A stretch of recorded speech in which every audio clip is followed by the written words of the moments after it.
మర్చిపోతే ఎలా అండి? ఎన్నో అద్భుతాలు చేస్తున్నాడు, ఎన్నో ఆశ్చర్యకార్యాలు చేస్తున్నాడు.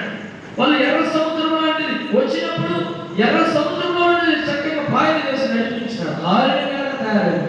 అంత మహా గొప్ప అద్భుతం చూసిన తర్వాత ఎలా మర్చిపోతారండి దేవుని?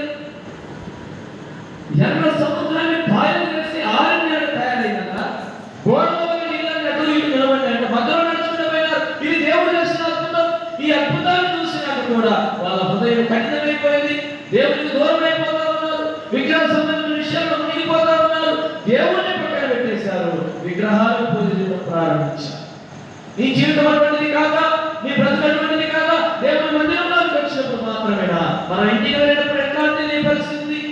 ఎలా నువ్వు జీవిస్తున్నావు? ఇలా కీర్తన గ్రంథం 39వ అధ్యాయం చదవండి. ఇలా త్వరగా ముగిస్తాను. 2 నిమిషాలు మాత్రమే, 9 గంటలకు. కీర్తన గ్రంథం 39వ అధ్యాయం.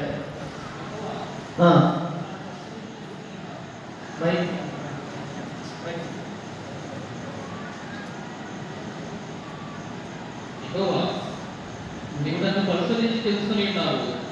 నేను కూర్చుంటా, నేను లేచుతా, నీకు తెలియదు. నాకు తలపు పుట్టకముందే నీవు నా మనసు గ్రహించున్నావు. నా నడకను నా పడకను నీవు పరిశీలన చేసి ఉన్నావు. నా శరీరాన్ని నేను బాగా చూసుకుని ఉన్నావు. దేవునికి స్తోత్రం చెప్పండి. హల్లెలూయా. దేవుడు మాట్లాడుతున్నాడు. నేను కూర్చుంటా, నేను నేర్చుతా, నీకు తెలియని ఒక భక్తుడు సెలవిస్తా ఉన్నాడు. అంటే ఆ భక్తుడికి ఏమర్థమైపోయిందంటే మనం కూర్చునేది, మనం లేచేది ఎవరికి తెలుసు? ఇప్పుడు దేవుని మందిరంలోకి వచ్చి నిలబోయేది కూడా ఎవరికి తెలుసు? దేవుని స్తోత్రం చెప్పండి. హల్లెలూయా. నువ్వు దేవుని మాటలు వింటున్నావా? విని వచ్చి ఊరికి నిద్రపోతున్నావా? ఇవన్నీ కూడా